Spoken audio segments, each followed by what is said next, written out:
તો ભારતના એક્શનના 20 કલાક બાદ પાકિસ્તાન ભાનમાં આવ્યું છે। ઘોર નિંદ્રામાં ઊંઘતા પાકિસ્તાનની ભારતે ઊંઘ ઉડાવી છે। નિર્ણયો લેવામાં પણ પાકિસ્તાને ભારતની કોપી કરી। ભારતના આકરા તેવરથી પાકિસ્તાનની ઊંઘ હરામ થઈ ગઈ છે। પાણી માટે તરસતું પાકિસ્તાન ભારત સામે રડવા લાગ્યું।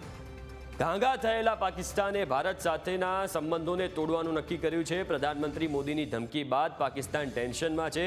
પાકિસ્તાનનું હુક્કા પાણી બંધ થતાં હવે રડવાનો વારો આવ્યો છે। રડવાનું શરૂ કરી દીધું છે। પાકિસ્તાને ભારત સાથેના તમામ વેપારને સ્થગિત કર્યા છે। પાકિસ્તાને તમામ ભારતીય એરલાઇન્સ માટે હવાઈ ક્ષેત્ર પણ બંધ કર્યું છે। પાકિસ્તાને ભારતીય નાગરિકો માટે સાર્ક વિઝા સસ્પેન્ડ કર્યા છે। પાકિસ્તાને શિમલા કરાર સ્થગિત કર્યો। ગભરાયેલા પાકિસ્તાને ભારત પાસે હુમલાના પુરાવા પણ માંગ્યા છે। તો પાકિસ્તાન હવે હડબડીમાં આવી ગયું છે। ગઈકાલે જે નિર્ણય ભારત સરકાર તરફથી કરવામાં આવ્યા, વિદેશ મંત્રાલય તરફથી કરવામાં આવ્યા, જેમાં મુખ્ય નિર્ણય એ હતો કે જે સિંધુ જળ કરાર છે, જે 1960થી કાર્યરત છે, એને રોકવામાં આવ્યો। આ સિવાય અનેક મહત્વના નિર્ણય કરવામાં આવ્યા, જેમ કે વિઝા રદ કરવામાં આવ્યા। આઉટપુટ એડિટર જીગર વધુ વિગતો સાથે જોડાયા છે। જીગર, હવે પાકિસ્તાન ભાનમાં નથી લાગતું અત્યારે? બિલકુલ હિમ, એના પરથી નક્કી થાય કે 20 કલાક પછી જો કોઈ દેશ એ રિએક્શન આપતું હોય તો એના કરતાં વધારે વિપરીત સ્થિતિ શું હોઈ શકે। તમે સમજો કે 20 કલાક પહેલા એટલે કે 9:15 વાગે જ્યારે MEAની એક પ્રેસ કોન્ફરન્સ થાય છે, જેની અંદર નિર્ણય લેવામાં આવે છે, અને એ ઘટનાના 20 કલાક પછી પાકિસ્તાન અચાનક ભાનમાં આવે છે અને કહે છે કે ભારત સાથેના અમે તમામ સંબંધો તોડી નાખીએ છીએ। બીજું, આખી પ્રેસ કોન્ફરન્સ જ્યારે પાકિસ્તાનની જે સરકાર છે એની પ્રેસ કોન્ફરન્સની અંદર એક વાત ખૂબ મહત્વપૂર્ણ આવી કે એમણે એ કહ્યું કે આ વિદેશી એક ષડયંત્ર હોઈ શકે। અમારી પાસે આ પ્રકારની કોઈ જ ઇનપુટ નથી અને ભારતે જેટલા પણ આરોપો લગાવ્યા છે એ પાયાવિહોણા છે। સાથે એ પણ કહ્યું કે જો ભારત પાસે હોય પુરાવા તો એ પાકિસ્તાનને સાથે શેર કરે અને વાતચીત કરે। જો હિમ, આ વાત પરથી એટલું જ પહેલાં તો સમજવું પડે કે જો તમારી પાસે તમને આટલો બધો ખ્યાલ છે તો ભારતના એક્શન પછી તમારું રિએક્શન આ પ્રકારનું હોવું જ ન જોઈએ જો તમે આ પ્રકારના હોત તો। બીજું કે આખી આ પ્રેસ કોન્ફરન્સની અંદર તમે જુઓ કે જેટલા પણ નિર્ણય ભારતે લીધા એ સિંધુ નદી જળ સંધિની વાત હોય, આ સાથે તમે સાર્ક વિઝાની વાત હોય કે પછી તમામ મુદ્દાઓની વાત હોય, એ તમામ મુદ્દાઓને કોપી પેસ્ટ કરીને આ જ એઝ ઇટ ઇઝ પાકિસ્તાની સરકારે આ વાતનો ઉલ્લેખ કર્યો છે। અને એની અંદરથી એટલું ચોક્કસ કહી શકાય કે આ ડિપ્લોમેટિક જે સ્ટ્રાઇક છે એનાથી પાકિસ્તાનમાં હડકંપ છે અને જે રીતે પાકિસ્તાન બોખલાયું છે, જે રીતે ગાંગું થયું છે, જે રીતે આપણે કહીએ કે ગભરાઈ ગયું છે, એ સેન્સમાં વધારે રિએક્શન આવી રહ્યું છે। મને લાગે છે કે બિહારની જે પ્રધાનમંત્રી નરેન્દ્ર મોદીની જે સભા હતી એ સભાની કદાચ પાકિસ્તાન રાહ જોઈને બેઠું હશે કે પ્રધાનમંત્રી મોદી આવે અને કંઈક કહે પછી આપણે કંઈક કરીએ, નહીં તો ભારતનો ભરોસો નહીં, ભારત ગમે ત્યારે ઘરમાં ઘૂસીને પણ મારે છે। એટલે કદાચ આ ડર હશે પાકિસ્તાનને અને એટલા જ માટે તમે જુઓ કે એ કહે છે। બીજું એ કહે છે કે પાણી રોકવું એ યુદ્ધ સમાન છે। તમે જેવી જળસંધિ બંધ કરીએ અને એની અંદર અને બીજું આ એક મોટા અપડેટ હિમ એ પણ મળી રહ્યા છે કે પાકિસ્તાનના જે કરાચી જે KSE છે એટલે કે કરાચી સ્ટોક એક્સચેન્જ છે એ કકડભૂસ થયું છે -2098, એટલે કે સીધું ડાઉન થયું છે। આ અસર છે ભારતના એક એક્શનની। 2 મિનિટથી 3 મિનિટની અંદર પ્રધાનમંત્રી નરેન્દ્ર મોદીએ ખાલી એટલું કહ્યું કે આ જ વસ્તુ કરીશું અને એની અસર તમે જુઓ કે સીધું શેર બજાર, પાકિસ્તાનનું શેર બજાર ધ્વસ્ત થયું છે અને સીધો કડાકો અત્યારે જોવા મળી રહ્યું છે। બીજી તરફ અપડેટ એ દર્શકોને આપી દઈએ કે દિલ્હીમાં ખૂબ મહત્વપૂર્ણ એક મિટિંગ મળી અને એ મિટિંગ બાદ આ સતત અપડેટ મળી રહ્યું છે। બીજી તરફ CR પાટીલ, જેમની પાસે જળ મંત્રાલય છે, એમની એક મિટિંગ ચાલી રહી છે, એની અંદર પણ આપણને મોટું અપડેટ મળશે। એટલે તમામ જગ્યાએ અત્યારે એક્શન મોડમાં છે ભારત સરકાર અને એનું રિએક્શન તમે જેમ જુઓ કે કેવી રીતે આવી રહ્યું છે। તમે જુઓ કે સિંધુ જળ જે આખી સંધિ હતી એની અંદર 61% જે પાકિસ્તાનની વસ્તી છે એટલે કે સિંચાઈ અને સિંચાઈનું પાણી, પીવાનું પાણી એ તરફથી મળે છે। એક તસવીર અત્યારે સામે આવી જેની અંદર એ બંધ હતો, એ ડેમના દરવાજા બંધ કરવામાં આવ્યા છે અને ઘણી બધી સ્થિતિ પાકિસ્તાનની એનાથી ખરાબ થવાની છે। તમે કહો કે એનું કહી શકાય આપણે કે હુક્કા પાણી પાકિસ્તાનનું આ બંધ થયું છે। અને બીજું અપડેટ અત્યારે હિમી મળી રહ્યું છે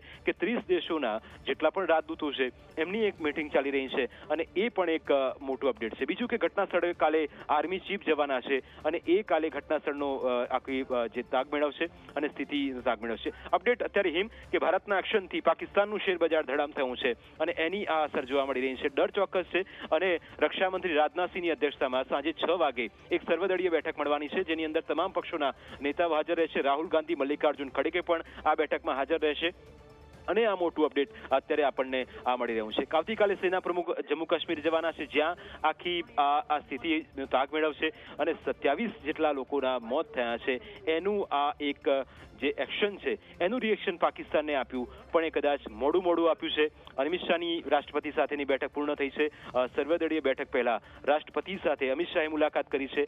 રાજનાથસિંહ આખી આ બેઠકનું સંચાલન કરી રહ્યા છે, જેની અંદર રાહુલ ગાંધી હશે, મલ્લિકાર્જુન ખડગે હશે અને તમામ જેટલા પણ સાથી પક્ષો વિપક્ષો છે એ તમામ આ સર્વદળીય બેઠકમાં હાજર રહેશે. એટલે કે તમામ જગ્યાએ અત્યારે એક્શન મોડમાં સરકાર આવી ગઈ છે અને પાકિસ્તાન સામે એક્શન મોડમાં આવવાથી પાકિસ્તાન જે રીતે ચિંતામાં, તમે પણ પ્રેસ કોન્ફરન્સ અત્યારે દર્શકો પણ સાંભળતા હતા કે જેની અંદર પાકિસ્તાન પોતાના તમામ જેટલા પણ આક્ષેપો છે ફગાવી રહ્યું છે અને પાકિસ્તાનના વીજળી મંત્રીનું રિએક્શન અત્યારે સામે આવી રહ્યું છે કે આનાથી અમને કંઈ ફરક નહીં પડે અને એ પણ એક મોટું સ્ટેટમેન્ટ અત્યારે સામે આવી રહ્યું છે. પણ ફરક પડ્યો છે અને એના જ રિએક્શન તમે જુઓ કે MEA G20 દેશોના જે રાજનીતિક જે છે એમના પણ માહિતી આપી છે અને ભારતની જે એક્શન છે, ભારતનું જે આખી રણનીતિ છે એનાથી પાકિસ્તાનના હોશ ઉડી ગયા છે એ સ્પષ્ટ થાય છે તેમની આ પ્રેસ કોન્ફરન્સથી, તેમના નિર્ણયથી. અને પ્રધાનમંત્રી નરેન્દ્ર મોદીએ પહેલા જ કહી દીધું છે કે ગમે તે ખૂણામાં આતંકવાદી છુપાઈને બેઠા હશે, એ પાકિસ્તાનની કોઈ પણ જગ્યાએ બેઠા હશે, એમને છોડવામાં નહીં આવે. અને પહેલગામ હુમલાને લઈને થોડી વારમાં એક જે સર્વપક્ષીય બેઠક મળવાની છે, સર્વદળીય બેઠક મળવાની છે અને એની અંદર પણ અપડેટ મળશે. બીજું અપડેટ એ કે સતત માહિતી એ પણ મળી રહી છે કે ત્યાં પાકિસ્તાનની આસપાસના વિસ્તારોમાં આ એક ડરનો માહોલ પણ ઉભો થયો છે. વહેલી સવારે વાઘા બોર્ડરથી એક તસવીર સામે આવી હતી કે જેની અંદરથી એક આ સ્થિતિ પણ સામે આવી કે રક્ષામંત્રી પણ પાકિસ્તાનના અત્યારે ભાન ભૂલ્યા છે અને ન બોલવાનું બોલ્યા છે અને સાથે એ પણ કહેવાય કે સિંધુ જળ જે આખો જે કરાર હતો એ રદ કરવાથી પાકિસ્તાનની આ એક સ્થિતિ એક કપરી બની ગઈ છે.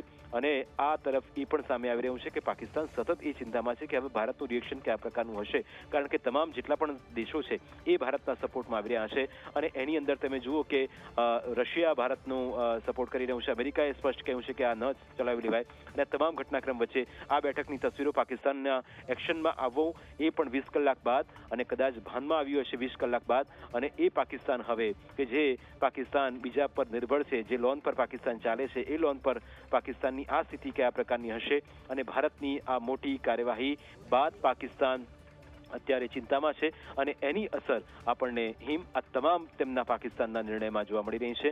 અને વિદેશ મંત્રાલયની જે બેઠક છે એ પણ પૂર્ણ થઈ ગઈ છે.